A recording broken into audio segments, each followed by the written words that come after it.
Panchayat election হয়তো ঘোষণা কৰিব আৰু নিশ্চিত ৰূপত পঞ্চায়ত ইলেকশ্যন যেতিয়া ঘোষণা কৰে তাৰ এমাহৰ ভিতৰত সম্পূৰ্ণ কামবোৰ কৰিব লাগে। যদি 2 তাৰিখে ঘোষণা কৰে তেতিয়াহ'লে 2 মে'ৰ ভিতৰত শেষ হ'বগৈ। 3 তাৰিখে ঘোষণা কৰিলে 3 মে'ৰ ভিতৰত সম্পূৰ্ণ প্ৰমাণপত্ৰ দিয়া কাম শেষ হ'বগৈ। গতিকে যিহেতু আমি ৰাজ্য চৰকাৰ ইতিমধ্যে সাজু, গতিকে আমাৰ কাৰণে কোনো কথা নাই। আজিও যদি ঘোষণা কৰে আমি সাজু আছোঁ। ভূপেন বৰাই কৈছে যে 5 তাৰিখে যদি ঘোষণা নকৰে 6 তাৰিখে তেওঁলোক ন্যায়ালয়ত যাম বুলি কৈছে। তেওঁলোকে ন্যায়ালয়ত যোৱা নোযোৱাটো ডাঙৰ কথা নহয়, কিন্তু এই নিৰ্বাচনটোৰ কাৰণে আমি পূৰ্বৰ পৰাই সাজু আছিলোঁ।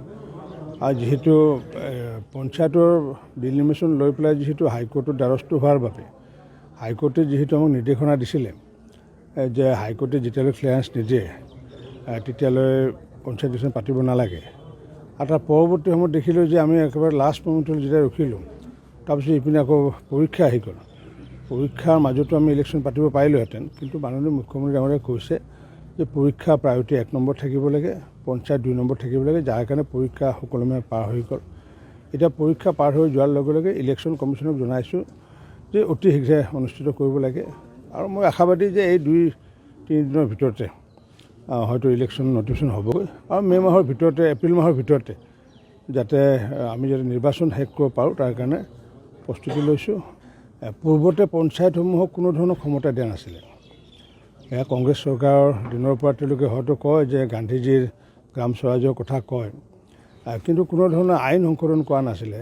বৰঞ্চ এনেকুৱাকৈ এখন আইন বনাই থৈ দিছিলে পঞ্চায়ত প্ৰেক্টিকেলি কোনো ধৰণৰ তেওঁলোকৰ ফাংচনলেছ।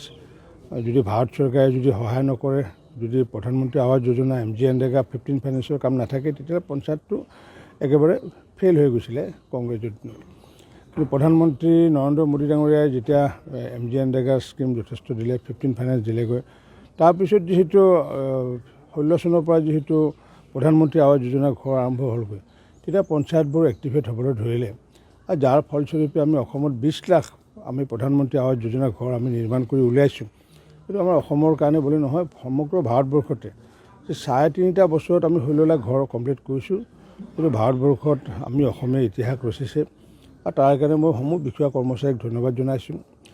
আমি পঞ্চায়তসমূহে যাতে অধিক ক্ষমতা পায় তাৰ কাৰণে আমি আইন প্ৰণয়ন কৰি, পূৰ্বতে আঞ্চলিক পঞ্চায়তৰ ক্ষেত্ৰত আছিলে 1 লাখ টকাৰ ভিতৰতহে হাট বজাৰবোৰ ডাক দিব পাৰে, আৰু 1 লাখতকৈ যদি 1 টকা যদি পাৰ হৈ যায় তেতিয়াহ'লে জিলা পৰিষদলৈ যায়। তো এনেকুৱাকৈ মই উপলব্ধি কৰিছিলোঁ জিলা পৰিষদত যেন হাট বজাৰ আবণ্টন কৰাৰে এখন বেলেগ বজাৰ চলি আছিলে, আৰু সেই বজাৰখন এইবাৰ বন্ধ কৰিছোঁ। বন্ধ কৰি পেলাই বিকেন্দ্ৰীকৰণ কৰিছোঁ। পঞ্চায়তক 5 লাখ টকালৈ তেওঁলোকে বজাৰ ডাক দিব পাৰিব, আঞ্চলিক পঞ্চায়তে ডাক দিব পাৰিব 10 লাখ টকালৈ, আৰু জিলা পৰিষদৰ ক্ষেত্ৰত আমি 10 লাখৰ ঊৰ্ধত যিবোৰ আছে সেইবোৰ আমি জিলা পৰিষদে কৰিবগৈ। যিহেতু আমি এইবাৰ ৰাজনীতিমুক্ত আমি পঞ্চায়ত বিচাৰিছোঁ, আৰু যাৰ কাৰণে আমি কৈছোঁ যে কোনো ধৰণৰ ৰাজনৈতিক দলে ইয়াতে অংশগ্ৰহণ কৰিব নোৱাৰিব, সকলোৱে নিৰ্দলীয় অংশগ্ৰহণ কৰিব। এতিয়া গঞা ৰাইজে যিসকলে কৃষিজাত সামগ্ৰী বা দুগ্ধজাত সামগ্ৰী বিক্ৰী কৰিবলৈ আনে বজাৰত, তেওঁলোকৰ পৰা কোনো খাজনা ল'ব নোৱাৰিব। যিসকলে বজাৰ পাতি লয়, এইটো কেতিয়াৰ পৰা কাৰ্যকৰী হ'ব? এইটো 1 জুলাইৰ পৰা কাৰ্যকৰী হ'ব। কাৰণ কেলে, যিহেতু আমাৰ বৰ্ষ আৰম্ভ হয়, পঞ্চায়ত বৰ্ষ আৰম্ভ হয় 1 জুলাইৰ পৰা। 1 জুলাইৰ পৰা মানুহে আগন্তুক দিনত কোনো ধৰণৰ খাজনা দিয়াৰ প্ৰয়োজন নাই।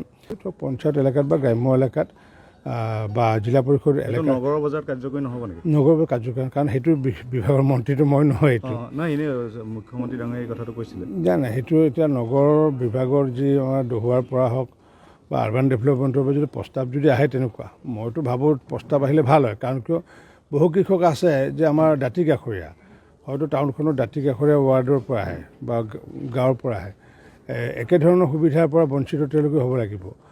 গতিকে মই ভাবোঁ যে এই অনুৰূপ এই কাৰ্যসূচী কাৰ্যকাৰিতা হোৱাৰ পিছত যিহেতু মানুহক এবাৰ